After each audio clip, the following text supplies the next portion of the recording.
Well, we're here at the Magic Hatton Boxing and Fitness Gym in Stockport with, well, the main man himself, obviously, Matt Hatton, who coaches the pros here. He's involved with lots of PT work and busy, Matt.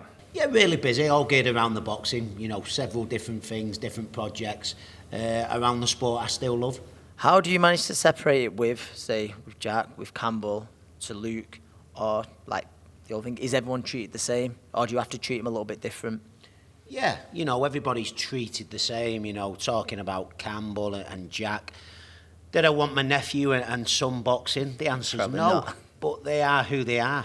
You can't change people. It's in them, they want to do it, and even though ideally you don't want them to do it, when you realise that's what they want, boxing's been good to me, it's been good to Campbell's dad, it's been good to Ricky, so why can't it be good for these fellas? And yeah, you don't want them to box, but they are who they are, and if you're in a position to help them, they want to do it, then I'd certainly rather be helping them myself and leaving it someone else to do. You've kind of been there all along, haven't you? As an amateur as well, obviously, into the pro game. Yeah, well, how it all started with Campbell, Campbell was fighting in the amateurs, win some, lose some, and there was never push to box. But then, we lived very close together. I'd always see Campbell running, and he wanted it so much. I was turning up watching all of his fights, and I thought, you know what, he's capable of so much more. And I wasn't having somebody come approach me 2 years down the line. Why didn't you step in and help him? And I was in a position to help. I spoke to his dad, and I said, you know what, I think Campbell's capable of a lot more. We're in a position to help him. Let's start doing more and more. And that's initially what happened. Both me and Ricky started working with him, and he started getting better. He was boxing at a really good level, only losing very closely to the top kids. He was beating all the kids around his own type of experience and age. And then gradually I started working with him more and more, so that's why we are where we are today. You would have had the similar pressure that Campbell has, having that family name, in your own career. Do you think straight away, have you been able to guide Campbell the best you can? Because he seems to deal with it really well. We spoke to him recently and he just says now how thick his skin is brilliant, for someone after 8 fights. Do you feel like he was in a great position to help him? Absolutely, because, I was in such a similar position to Campbell. Yeah. Very little amateur experience, thrust into the limelight as a professional.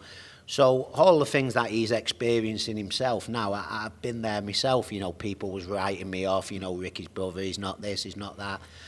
And I always say to Campbell, use that as fuel.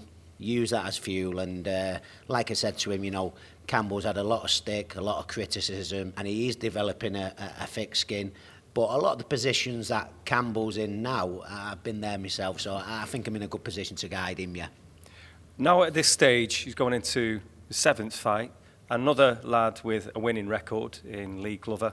It's another step up and challenge, but last time against Joe Ducker. Just tell us how pleased you were with the progress that was there for all to see, really. Very pleased, and people was panicking, and they was expecting it all from day dot. That's not going to be the case. He was put under far too much pressure, being put in positions that he should not have been put in. But everybody's learned from it. We've all learned as a team, and Campbell's been getting better and better. Campbell's a good fighter, and I knew it was only a matter of time before we'd start seeing that on the night. Sometimes you always see it in the gym before you see it on the fight nights. So I knew it was going to happen. It was just a case of when. But I really do think we're away now, and I think you'll see him improving, big improvements, fight by fight. Matt, what's it going to mean to you at the arena to have not just one but 2 of your fighters on the same bill? Will it be a proud moment for you as a coach? It will be. I've always been very close to Campbell, so seeing how well he's doing now and how he's handling himself as not just a boxer, as a young man, makes me very proud. Also very proud of, the position Luke's in now. Yeah. I come across Luke probably 18 months ago. I was just walking down the road. We bumped into each other, carrying a load of weight, massively overweight, totally disillusioned with the sport. He wasn't in the gym, wasn't in boxing. And I've always liked Luke, and I've always rated Luke. I told him, don't waste your talent. I wasn't sort of like saying, come to my gym and stuff like that. I said, Luke, you've got a bright future, you've got a lot of talent. Get back to your boxing, make something of yourself. Don't live your life full of regrets. So that's how we initially met. He then started messaging each other. I invited him down to the gym. And to see where he's at now in 18 months, carrying a load of weight, totally disillusioned from the sport. He was fantastic last time out. And here we are now, lost about 2 stone in weight and ready to fight at the MEN, as Anthony will say. If you're from Manchester, you fought a fight at the MEN. So Luke's got a great opportunity. So from, where he's come from when I initially met him, 18 months ago to where I've brought him to, it makes me very proud, and he's a talented fighter, and I'm sure he's going to seize it with both hands.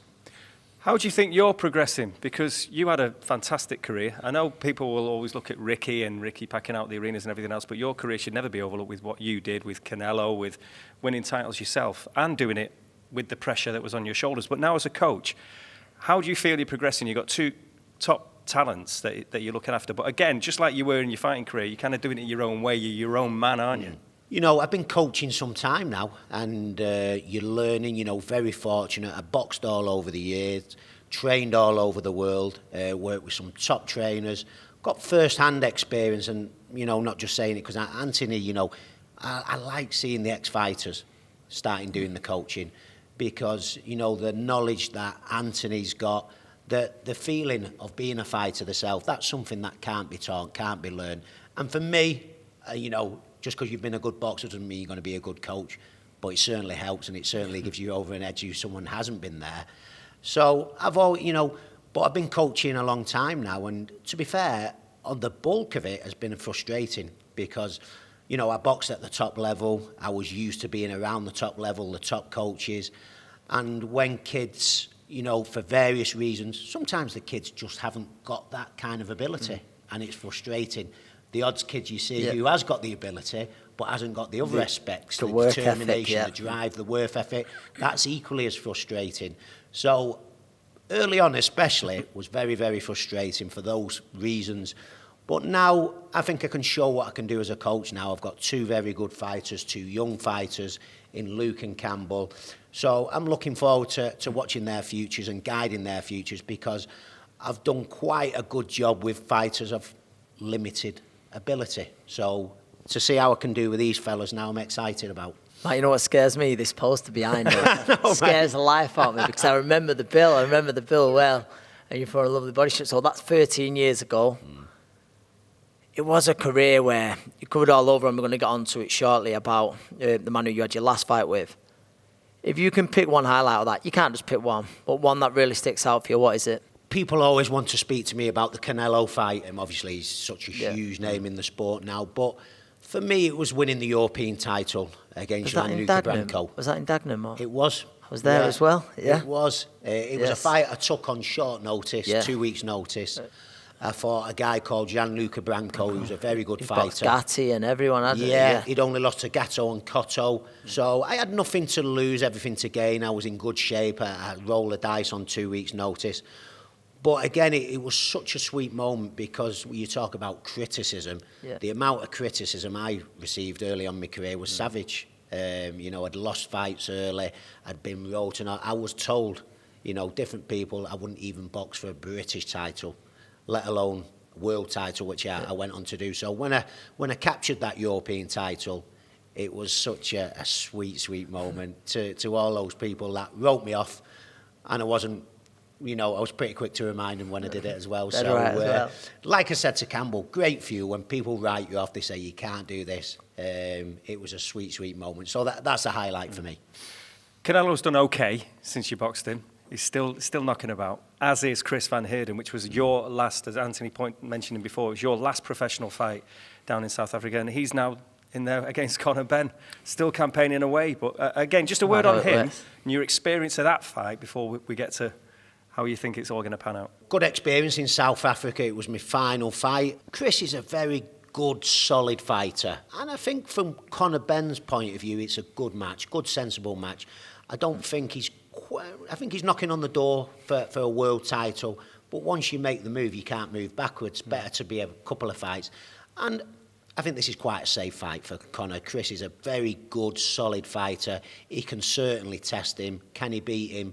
I don't think so. I remember 8 years ago, Chris was a good fighter. He beat me. I can't say anything.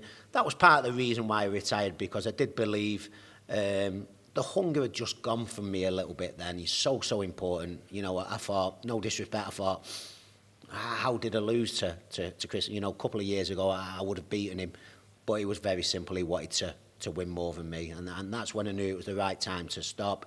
You know, he's a good fighter, a good solid fighter. He certainly was 8 years ago. Is he now? I'm not too sure. I haven't seen much of his recent form. He can test Conor Benn. Can he beat him? I don't think so. We've spoke about with Campbell about his relationship, him and Conor. So I know like your thoughts on Conor as a person as well. He's been very helpful to Campbell. You mentioned them. You don't think that Chris is the man to beat Conor. You believe Conor can go on to become a world champion? I do, and I've always liked Conor. You know, I took one of my fighters many years ago sparring with Conor, and I'm not just saying it. I watched him spar, and he just had that hunger, that determination. And even when people were writing him off, I always said he'd come through, and I have always said that.